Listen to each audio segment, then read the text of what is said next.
ಸ್ನೇಹಿತರೆ, welcome back. ನೀವು ನೋಡ್ತಿದ್ರ ಜೈ motivation speaker YouTube channel. ಇವತ್ತಿನ ಕಂಟೆಂಟ್ ಏನು ಅಂತ ಹೇಳಿದ್ರೆ, ಈ ಅನೈತಿಕ ಸಂಬಂಧಗಳು ಹೆಚ್ಚಾಗ್ಲಿಕ್ಕೆ ಕಾರಣಗಳು, ನಿಜವಾದ ಅಸಲಿ ಕಾರಣಗಳನ್ನ ಈ ಒಂದು ವಿಡಿಯೋದಲ್ಲಿ 7 ಟಿಪ್ಸ್ ನ ಶೇರ್ ಮಾಡ್ತೀನಿ. ಫಸ್ಟ್ ಟೈಮ್ ನಮ್ಮ ಚಾನಲ್ ನೋಡ್ತಾ ಇದ್ರೆ ಸಬ್ಸ್ಕ್ರೈಬ್ ಮಾಡ್ಕೊಳ್ಳಿ. ಅಂಡ್ ವಿಡಿಯೋ ನೋಡಿದ್ಮೇಲೆ, ಕೊನೆ ತನಕ ನೋಡಿದ್ಮೇಲೆ ಸೊ ನಿಮಗೆ ಏನ್ ಅನ್ಸುತ್ತೆ ಈ ಒಂದು ವಿಡಿಯೋ ಪಾಯಿಂಟ್ ಗಳ ಬಗ್ಗೆ, ನಿಮ್ಮ ಅನಿಸಿಕೆನ ಕಮೆಂಟ್ ಸೆಕ್ಷನ್ ಅಲ್ಲಿ ಕಮೆಂಟ್ ಮಾಡಿ. ವಿಡಿಯೋ ಇಷ್ಟ ಆದ್ರೆ ಒಂದು ಲೈಕ್ ಮಾಡಿ. ಅಂಡ್ ಕೌನ್ಸಿಲಿಂಗ್ ಬೇಕು ಅಂದ್ರೆ ಸ್ಕ್ರೀನ್ ಮೇಲೆ ನಂಬರ್ ಹಾಕಿರ್ತೀನಿ, ಕಾಂಟ್ಯಾಕ್ಟ್ ಮಾಡಬಹುದು.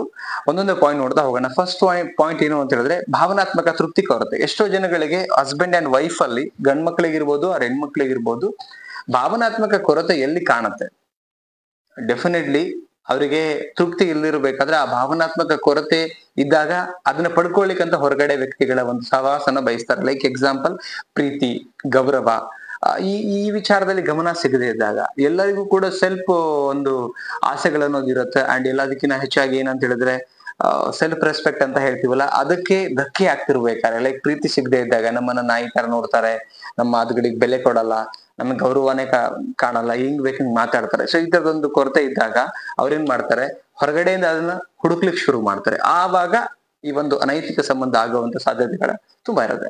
ಸೊ ನೆಕ್ಸ್ಟ್ ಪಾಯಿಂಟ್, ದೈಹಿಕ ತೃಪ್ತಿ ಕೊರತೆ. ಇದು ಬಹಳ ಇದು ಕನ್ಸಿಡರ್ ಆಗಲ್ಲ, ಇಲ್ಲ 1% ಅಷ್ಟೇನೆ. ಯಾಕಂದ್ರೆ ದೈಹಿಕ ಒಂದು ತೃಪ್ತಿಯ ಕೊರತೆ ಇಲ್ಲದೆ ಇದ್ರೂ ಕೂಡ ಜನ ಬದುಕ್ತಾ ಇದಾರೆ, ಇದು ಮ್ಯಾಟರ್ ಆಗಲ್ಲ.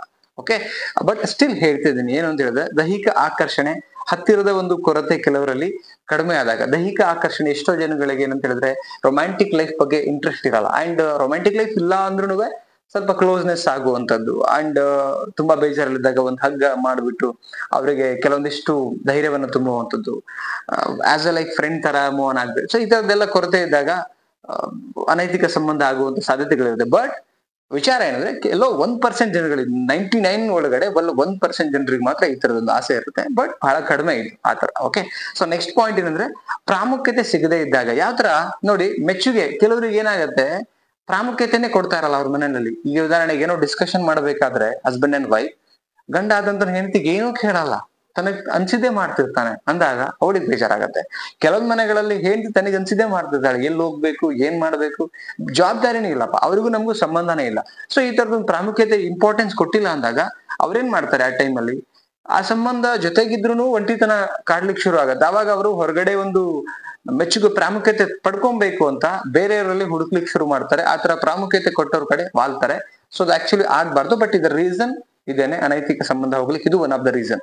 ಸೊ ನೆಕ್ಸ್ಟ್ ಪಾಯಿಂಟ್ ಏನು ಅಂತ ಹೇಳಿದ್ರೆ, ಮಾತು ಕಡಿಮೆ ಆದಾಗ. ನೋಡಿ, ಎಷ್ಟೋ ಸಂಬಂಧಗಳಲ್ಲಿ ಮಾತು ತುಂಬಾ ಕಡಿಮೆ ಆಗ್ತಾ ಹೋಗುತ್ತೆ. ಬರ್ತಾ ಏನಂತ ಹೇಳಿದ್ರೆ, ನೋಡಿ, ಒಂದು husband and wife best friend ಅಂತ ಹೇಳ್ತೀವಿ, ಅಲ್ಲಿ ಕಾಮಿಡಿ ಇರಬೇಕು, ಕೆಲವೊಂದು ಎಮೋಷನ್ ಗಳು ಬಿಲ್ಡ್ ಆಗ್ಬೇಕು, ಕೆಲವೊಂದು ಕೋಪನೂ ಬಿಲ್ಡ್ ಆಗ್ತಾ ಹೋಗ್ಬೇಕು. ಒಟ್ಟಿನಲ್ಲಿ ಮಾತು ಅವಾಗವಾಗ ಆಗ್ತಾನೆ ಇರ್ಬೇಕು. ಎಷ್ಟು ಮಾತಾಡ್ತಾ ಹೋಗ್ತೀವಿ, ಬಟ್ ಏನಂದ್ರೆ ಕೋಪ ಬಹಳ ಕಡಿಮೆ ಮಾಡ್ಕೊಳ್ಬೇಕಾಗತ್ತೆ. ಎಷ್ಟು ಮಾತಾಡ್ತಾ ಹೋಗ್ತೀವಿ ಅಷ್ಟು ಚೆನ್ನಾಗಿ ಆ ಸಂಬಂಧ ಹೆಲ್ದಿ ಆಗ್ಲಿಕ್ಕೆ ಶುರು ಆಗತ್ತೆ. ಓಕೆ, ಸೊ ನೆಕ್ಸ್ಟ್ ಪಾಯಿಂಟ್ ಏನು ಅಂತ ಹೇಳಿದ್ರೆ, ಎಕ್ಸ್ ಲವರ್ ಅಗೇನ್ ಕನೆಕ್ಟ್ ಆದಾಗ. ಸಾಧ್ಯತೆಗಳು ತುಂಬಾ ಇರುತ್ತೆ. ಎಕ್ಸ್ ಲವರ್ ಕನೆಕ್ಟ್ ಆದಾಗ ಅವ್ರ ಹಳೆಯ ದಿನಗಳು, ಹಳೆಯ ನೆನಪುಗಳು, ಯಾಕಂದ್ರೆ ಮನೆಯಲ್ಲಿ ಪ್ರಾಮುಖ್ಯತೆ ಸಿಗ್ತಾ ಇರಲ್ಲ. ಆವಾಗ ಎಕ್ಸ್ ಅಲ್ಲ, ಹುಡುಗ ಇರ್ಬೋದು ಹುಡುಗಿ ಇರ್ಬೋದು, ಅವ್ರು ಕನೆಕ್ಟ್ ಆದಾಗ ಮತ್ತೆ ಅವರು ಕಾಳಜಿ ತೋರಿಸಿದಾಗ, ಇಂಪಾರ್ಟೆನ್ಸ್ ಕೊಟ್ಟಾಗ, ಗೌರವ ಮಾಡಿದಾಗ, ಅಂಡ್ ಅವ್ರವ್ರಿಗೆ ಸಮಯ ಕೊಟ್ಟಾಗ, ಎಲ್ಲ ಒಂದ್ ಕಡೆ ದುಡ್ಡುಗಳನ್ನ ಖರ್ಚು ಮಾಡಿದಾಗ, ಅಗೇನ್ ಅದೇ ನಿಜ ಅನ್ಕೊಂಡು ಮೆಂಟಲಿ ಅವ್ರು ಫಿಕ್ಸ್ ಆಗಿ ಎಕ್ಸ್ ಲವರ್ ಜೊತೆ ಕನೆಕ್ಟ್ ಆಗುವಂತ ಸಾಧ್ಯತೆಗಳು ಕೂಡ ಇರುತ್ತೆ. ಸೊ ಇದು ಒಂದು ರೀಸನ್ ಅನೈತಿಕ ಸಂಬಂಧ ಆಗ್ಲಿಕ್ಕೆ. ಓಕೆ, ಸೊ ನೆಕ್ಸ್ಟ್ ಪಾಯಿಂಟ್ ನೋಡಿ, ನಿರಂತರ ಅನುಮಾನ ಮತ್ತೆ ಜಗಳ, ಕಿರಿಕಿರಿ. ಎಷ್ಟೋ ಮನೆಗಳಲ್ಲಿ ನಿರಂತರವಾಗಿ ಅನುಮಾನ ಪಡ್ತಾರೆ. ಸೊ ನೋಡಿ, ನಿಮ್ಗೆ ಅನುಮಾನ ಇತ್ತು ಅಂತ ಹೇಳಿದ್ರೆ ಅದನ್ನ 100% ಕ್ಲಾರಿಟಿ ತಗೊಂಡು ಕನ್ಫರ್ಮೇಶನ್ ಮಾಡ್ಕೊಂಡು ಮಾತಾಡಿ ಕುತ್ಕೊಂಡು. ನೀವು ಸುಖ ಸುಮ್ನೆ ಏನು ಇಲ್ದಿರ ನಿಮ್ಮ ಮೈಂಡ್ ಅಲ್ಲಿ ಸೆಲ್ಫ್ ಜಡ್ಜ್ಮೆಂಟ್ ಮಾಡ್ಕೊಂಡು ಅನುಮಾನ ಪಡ್ತಾ ಇದ್ರೆ ಏನಾಗತ್ತೆ ಅಂತ ಹೇಳಿದ್ರೆ, ಅವರು ಹೆಂಗೋ ಇವ್ರು ಹೇಳ್ತಾ ಇದ್ರಲ್ಲ, ಮಾಡಿ ತೋರಿಸ್ಬಿಡೋಣ, ಕಿರಿಕಿರಿ ಆಗ್ಲಿಕ್ಕೆ ಶುರು ಆಗತ್ತೆ. ಇದು ಮೆಂಟಲಿ ಹರಾಸ್ಮೆಂಟ್ ಅಂತ ಹೇಳ್ತೀವಿ. ಹಿಂಗ ಆಗ್ಲಿಕ್ಕೆ ಶುರು ಆಯ್ತು ಅಂತ ಹೇಳಿದ್ರೆ ಡೆಫಿನೆಟ್ಲಿ ಅವ್ರು ಅದೇ ತರದ ಕೆಲಸ ಮಾಡ್ಲಿಕ್ಕೆ ಶುರು ಮಾಡ್ತಾರೆ. ನೀವೇ ಇಂಡೈರೆಕ್ಟ್ಲಿ ಅವ್ರಿಗೆ ಪ್ರಚೋದನೆ ಮಾಡ್ದಂಗೆ ಆಗತ್ತೆ. ಸೊ ಆತರ ಮಾಡಬೇಡಿ. ಇದು ಕೂಡ one of the reason. Next ಬಂದು, ಎಷ್ಟೋ ಜನಗಳಲ್ಲಿ ನೈತಿಕ ಮೌಲ್ಯಗಳ ಕೊರತೆ ಇದೆ. Very important. ಅಂದ್ರೆ ಕುಟುಂಬದ ಮೌಲ್ಯಗಳ ಬಗ್ಗೆ ಎಷ್ಟೋ ಜನಗಳಿಗೆ ಗೊತ್ತಿಲ್ಲ. ಈ ತರ ಮಾಡೋದ್ರಿಂದ ಎಷ್ಟು ಇಂಪ್ಯಾಕ್ಟ್ ಆಗತ್ತೆ, ಎಷ್ಟು ನೆಗೆಟಿವ್ ಆಗತ್ತೆ. ಮಕ್ಳು ಇರ್ತಾರೆ, ತಂದೆ ತಾಯಿ, ಅವರ ಅತ್ತೆ ಮಾವ. ಸೊ ಇದೆಲ್ಲ ಜನಗಳ ಮೇಲೆ ಎಷ್ಟು ಇಂಪ್ಯಾಕ್ಟ್ ಆಗತ್ತೆ, ಇದ್ರ ಬಗ್ಗೆ ಯೋಚನೆ ಇರಲ್ಲ ಅವರಿಗೆ. ಅವಾಗ ಏನಾಗತ್ತೆ, ಯಾವ್ದು ನೈತಿಕ ಮೌಲ್ಯಗಳು ಇಲ್ಲದೆ ಇದ್ದಾಗ ಡೆಫಿನೆಟ್ಲಿ ಅವರು ಅನೈತಿಕ ಸಂಬಂಧದಲ್ಲಿ ಹೋಗುವಂತ ಸಾಧ್ಯತೆಗಳು ಇರುತ್ತೆ.